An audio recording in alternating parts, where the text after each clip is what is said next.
Hello boyos, Rich Boy J here back with another video, and this is going to be another episode of Your Questions Answered. If you're unfamiliar with the series, because quite frankly it's been quite a bit of time since the last time we've done it, this is a Q&A series, so if you want to see your questions answered in the next video, drop it in the comment section below. Make sure that it is Lego, Star Wars, or Lego Star Wars related, and then check back next week to see if you made the cut. First thing I want to say before we get into any questions is rate my setup. How are you guys feeling this? I know I unveiled this in my last video, but now I've been kind of playing around with some lighting kind of up here in front of me, just to make this a more nice and aesthetic presentation, because last time I feel like at the end of the video I was really dark, but the background still looked pretty good. But this is what I'm working with right now. If you have any tips, solutions, anything you feel that could even make this setup look awesome, more awesome, let me know in the comment section below. So get into the questions. The first one today is by Torrin Johnson, 9338. He says, "It was great meeting you at Brick Fair. Nice to meet you as well. My question, if they do another Lego Star Wars video game, what would you like to be done differently?" That's a wonderful question. I think I've made no secret on this channel. I was not really feeling the Skywalker saga, and I tried. I wasn't just dismissive of that game. Like, I got it when it came out, got the deluxe whatever version that came with the Blue Milk Luke, and I tried my best to play through it. I started with the original trilogy. I made it through all of episode 4, and then like a couple levels in episode 5, and I was just not really feeling it. It definitely didn't hit home like I feel that those games used to. So if they were to try this again, and I'm not even sure what it would be based on, maybe for the next big like movie release they might do like a Lego Star Wars video game tie-in, which honestly probably wouldn't be a bad idea. I would love to see them kind of get back to their roots, which feels kind of weird because I mean, video gaming in general is just a lot different than it was when that original Lego Star Wars game came out.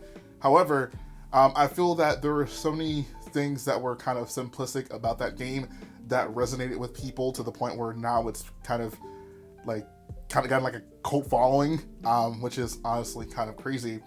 But yeah, I'd like to see them maybe get back to more of the linear style level play. I think one of the things I didn't really like about the Skywalker saga in particular is like they really blurred the lines between like where you were between missions and when you were in an actual mission, which was annoying because it made it like harder for levels to be memorable. Like when I go back and I think about the times where I played the original Lego Star Wars games, I have very distinct memories about the levels I played because there's a door, you go into the mission, and then you come out of the door and boom, the mission is over. But like if I were to be asked like, oh, like what was your favorite like mission in this new game, I couldn't even tell you like where one mission began and another one ended. So I think I would like for them first and foremost to get back to the more simplistic style. I also think that this experiment with them having the minifigures in the game actually talk is probably one that is not like successful, and they tried to overcome this by including that mumble mode, but the problem is that the minifigures in the original game didn't really mumble. They would just kind of occasionally grunt. In fact, they were pantomiming more times than often. So even though they did try to incorporate that mode, it just didn't really flow well, and it definitely did not remind me of the original game. So I think that if they were to go back to just the minifigures being mute, I think that would kind of recapture a lot of the magic of the original game. And also, lastly, the humor. The humor in these new games are like crazy slapstick, and it's honestly kind of weird. Like the original games, I think were kind of presented as like a storytelling first, and then if there were like a funny thing they could incorporate into the scene, they would do it. I think that's the approach they took for the most part. In this new game, it's like every single frame they're thinking, okay, like how can we pack this thing full of things that we think are funny as much as possible. Like they're like going for the joke every single second, and I think it detracts from the storytelling. So I think those are 3 things I would change for the next Lego video game, and we'll see if it's actually done. I'd love to know how you guys feel about it. I definitely feel like the Lego Star Wars Skywalker saga just kind of came and went. Like I know there's definitely a lot of people out there who like the game, but it didn't really have the staying power that like the original Lego Star Wars games have. So I'd love to know how you guys feel, and what changes would you would like to see in the next Lego Star Wars video game. Next question is going to come from VibbyDib. He says, "Hey Jay, if you had to make a mock off of anything that isn't Star Wars, what would it be? PS, love your videos, stay on the grind." Appreciate that. I've always said on my channel that if I wasn't working on a large-scale Star Wars mock, a Lego city, like a huge Lego city, would by far be a dream of mine. But more and more, as of late, I have really been wanting to do like a large-scale monster truck mock. I have been working on a couple of like monster truck builds, and they've been right there on my shelf. I haven't really shown them off too much other than like a stream or two, and I'm still not quite ready to show them off as an official video, but I would love to do some sort of large scale stadium build with monster trucks. I think that that would really fulfill me a lot. Like, I'm a huge monster truck fan. I watch monster trucks now more than anything. Like, if there's any given time where I'm just like hanging around watching something, 9.9 times out of 10 it's probably monster trucks. So like doing a large scale monster truck build would definitely be incredible. Specifically Boyd Stadium. This is where they used to have the World Finals of monster trucks, which is basically like the Super Bowl of monster trucks, and they don't have it there anymore, which is unfortunate because so many of my really fond childhood memories came from being there and watching monster truck shows at that stadium. So I think the ultimate way to kind of commemorate that and have the memories that I have there like live on forever would be to recreate that in MOC form. That would take a lot of space, more space than even like Camino does right now. Like, it would have to be a huge MOC, but you know, down the line, it is something that I would definitely love to do. Andrew Romero 4560 asks a great question. He says, what percentage of new pieces do you buy for each MOC versus percentage you already have?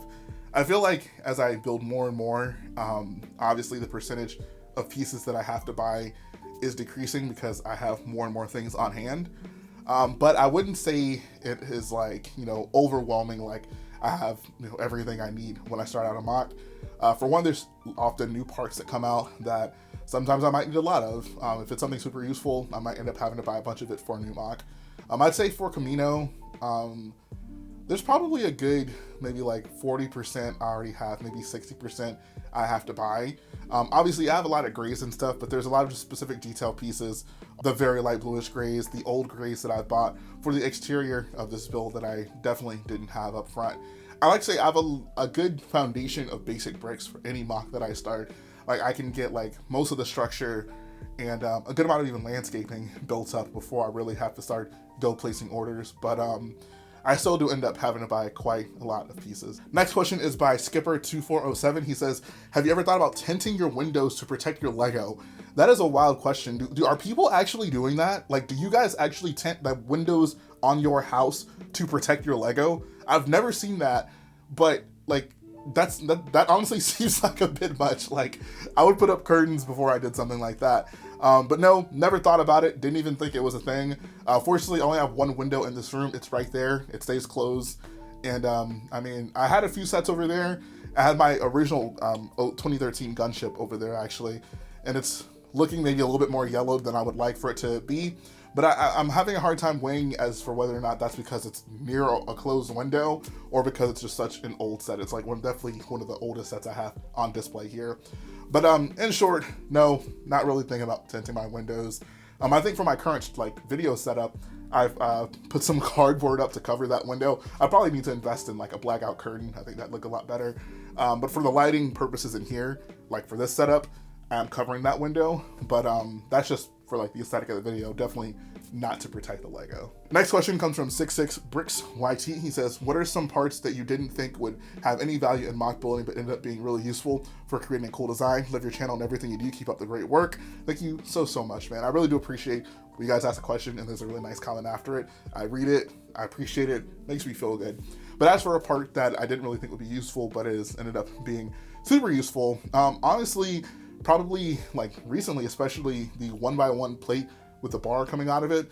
I didn't like look at this and say, oh, that's not a useful piece initially. Like, it definitely has some obvious uses, but that is a piece that I've been using so much lately, especially when it comes to the paneling on Camino with this specific technique right here, like inserting it into one of those 1x1 Technic bricks with an axle hole, turning it sideways, and then you could basically transition from bricks to tiles pretty seamlessly.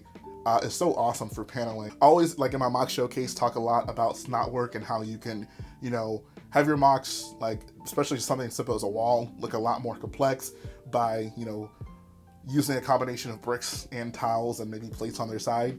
And I think this is a really cool and convenient way to do that. So that piece right there has been the MVP for me when it comes to like Camino. Lewis MX8815 says, what's your least favorite run of LEGO Star Wars sets? For example, mine was the animated Clone Wars set era. I mean, I've told you guys all the time, I'm not a fan of those animated minifigures, but I'm not gonna go as far as to say like the sets from that animated era were bad. Like, we got some pretty cool sets, and we got a lot of sets that were like massable, like things that you'd want to get multiples of, which I very much appreciate. It's always cool when you have something where it's like, man, like I want to get 2 gunships or 2 Republic attack tanks, you know, things like that, just things that you'd want to have multiples of. So I definitely appreciate that era in that regard. As for my least favorite run, I think that like most of you will know, the helmet sets are probably at the top of my list. Those, brick heads, brick sketches. The dioramas are also kind of getting up there. Like I'm becoming increasingly more annoyed with them. Obviously they do at least have minifigures, and display wise, some of them look really good, but I think that I am being increasingly reminded of why playsets are so much more preferable for me to the dioramas, especially from like a price standpoint. I also do think the mechs are quite lame. Next question, Playmation says, your boy Playmation Shorts comes to visit you with unlimited time, with unlimited money, and you get to choose whatever you want to build till it's completed. What are you guys building? Doesn't have to be Star Wars.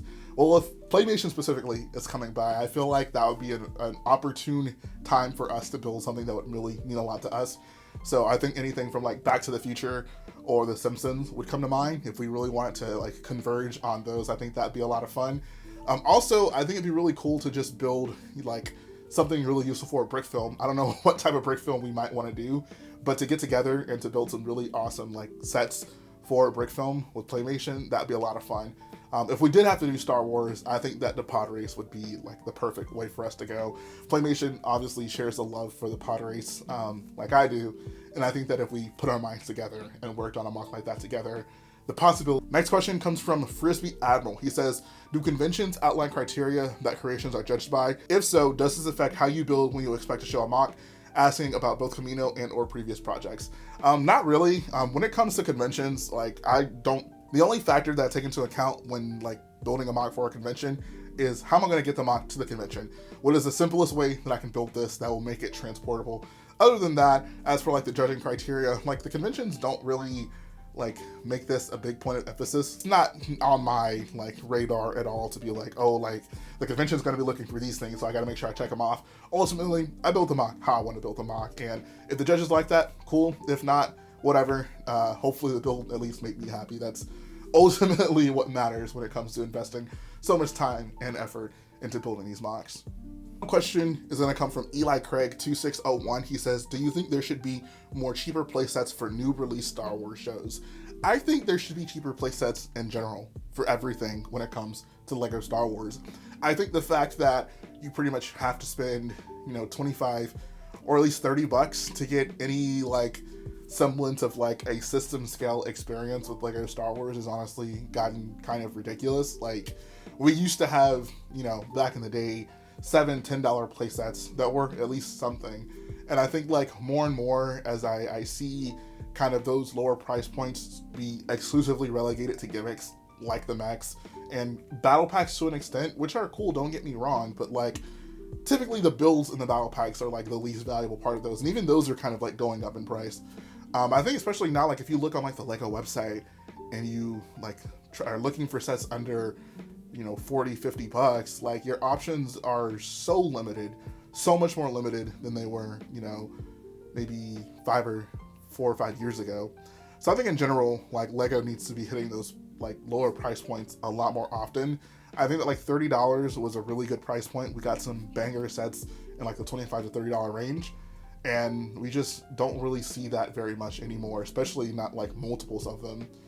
So I think in general, like the Lego set prices are going to increase, but I don't think that means that they should just neglect the lower price points in general. If a $30 set nowadays maybe isn't as big and glamorous as like a $30 set from years ago, I don't think that means that they shouldn't do it and just make the price higher. I think that, there should still be options for $10, $20, $30 that are not the gimmicky things like battle packs, like mechs, but instead things that, if you don't have a lot of money, you can still get some sort of experience, like a system scale experience when it comes to Lego Star Wars. There's plenty of things of varying sizes throughout all of Star Wars that, you can do like an ATRT set for, $10-15, and I think that would make a lot of people happy. It made people happy back in 2005. I think it could still make people happy to this day. So that's going to finish up the video. Hope you guys appreciated your questions answered. It's been such a long time since I've been able to do this.